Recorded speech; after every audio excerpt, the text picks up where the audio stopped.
Mrs universe में first day से मुझे बहुत डर लगता था क्योंकि वहां सब लोग इतने सारे पेजेंट्स करके आए हुए थे और विनर्स थे फॉर लाइक किसी किसी के तो 10-10 पेजेंट के विनर्स थे and I was just one pageant I was into और वो भी मेरा फर्स्ट ही था तो and this was were you second. Feeling small time?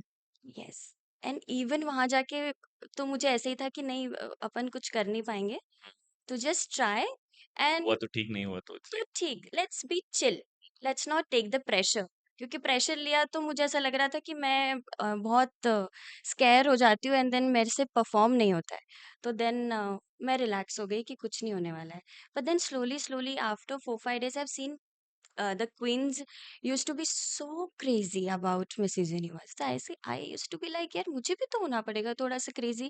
आपको I फील नहीं आ रहा था yes कि मुझे I am feel attempting Mrs universe? Correct और जो जजेस थे मैंने देखा कि दे यूज टू गिव द वो एक उनका था कि जो लड़की अच्छा परफॉर्म कर रही है साथ में टाइम पे आ रही है साथ में इज एक तो लड़कियों के साथ है थोड़ा सा टेंट्रम्स होता है ना तो उनका ये था कि जो दे रहा है उसको साइड करो तो वो मैंने कुछ दिन में ऑब्जर्व करके so I started adjusting to every situation they use to give us and अगर वो सुबह 5 बजे बुला रहे हैं तो I will be there 5 o'clock being ready there first before the team also so they just saw कि यार ये ना she is trying hard very diligent है ये। Yes, she's trying hard, but अलग तरीके से। Queens used to try hard, some other sister queens जो थी हम लोग के साथ में, वो भी करती थी। पर वो जो पेजेंट वाला थिंग होता है ना, कि उनको एक छोटी-छोटी बातें पता थी कि आपको ऐसे जाना है, आपको अगर लंच पे जाना है तो you have to wear this colours. तो वो चीज़ें मैंने वहाँ पे फिर सीखी कि अच्छा ये चीज़ें भी सीखने की होती है। वो आप जैसे एक्वायर करते क्या ऑब्जर्व करके? करेक्ट तो वो धीरे धीरे सीखा है लास्ट के 3-4 डेज में मुझे लगता है जो मैंने फर्स्ट के 5-6 डेज ऑब्जर्व किया वो मैंने लास्ट के 4 दिन में परफॉर्म किया and may be that is why the owners started liking मी क्योंकि फर्स्ट ऑफ ऑल मैं एक ही समझती हूँ कि हाइट इज वेरी इंपॉर्टेंट और वहाँ पे they were like 6'3", 6'4", so I use to get यार क्या थोड़ा कॉम्प्लेक्स फील होता होगा। बहुत complain they were like Europe के बड़े बड़े models they have worked for Victoria's Secrets, they have worked for big designers, big brands. So I was very scared, but then when I saw this and then मुझे लगता है एक वो नई लड़की का होना भी बहुत जरूरी था क्योंकि मैं बहुत फ्रेश माइंड थी उधर सब लोग बहुत प्रिपेयर्ड माइंड थे थे already. Yes I was also prepared from my end they are like well seasoned. Correct तो वो एक फ्रेश मुझे लगता है इसलिए भी शायद I went got it so opportunity. Correct correct I went you know top 25 में जब मैं सिलेक्ट हुई तो मुझे लगा अच्छा दिस कुछ तो इज बात है।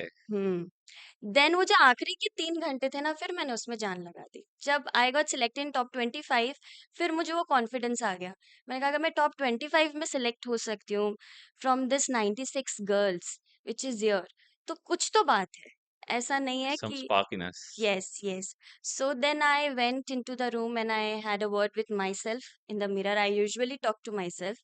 And then I said कि अब नहीं जीतो तो भी फोड़ के ही आना है तो देन आई डिडंट मैं 5 मिनट के लिए भी इधर उधर नहीं होती थी क्योंकि मुझे ऐसा लगता था कि जो बेस्ट है मैं उसकी वॉक देखूं जो किसी किसी की ना जो मॉडल्स होती है पीक करना बहुत जरूरी यस एंड इनके ना कुछ ऐसे लटके झटके होते हैं किसी किसी के जो उनकी मार्किंग होती है है। मतलब because they do every day basis पे ना तो उनकी कोई एक ऐसा झटका होगा या उनकी कोई एक ऐसा टर्न टर्न होगा जो लेते हैं, हाँ हाँ हाँ।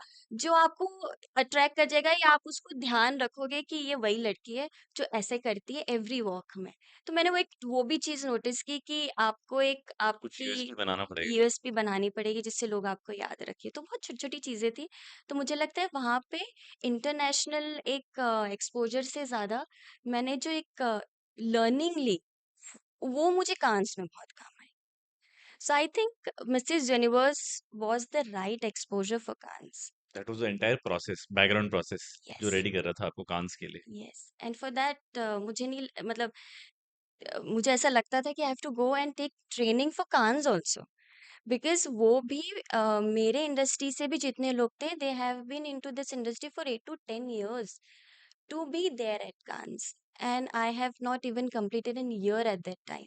I did my first pageant in July 2024, and October 2024 was a Mrs. Universe, and in May 2025 Cannes I was there. तो मुझे लगता है कि 1 साल भी नहीं हुआ था, I was there, so it was very fortunate. साथ में I think so many things were going around, सब कुछ इतना फास्ट हो रहा था। I went from this January itself, I have travel I guess all across the globe. From January to this, I went for Milan, I went for Berlin, Amsterdam, I went for Paris, I went for Vietnam, then Cannes, Nice, Rome. So I guess इतनी travel मैंने कर लिया है, और इतना कुछ achieve मैंने ये कुछ इतने ही वक्त में किया, और मुझे इसलिए ऐसा लगता है कि वो इसलिए किया है कि एक मैंने ऑब्जर्व किया और फोकस नहीं हटाया। वो आपका स्ट्रेंथ रहा है। यस, मेरा स्ट्रेंथ वाज ऑब्जर्विंग। अगर मेरे को आज कोई पूछेगा कि क्या फ़ील होता है? तो मुझे लगता है आप सबसे पहले ऑब्ज़र्व करो। Just observe and then focus.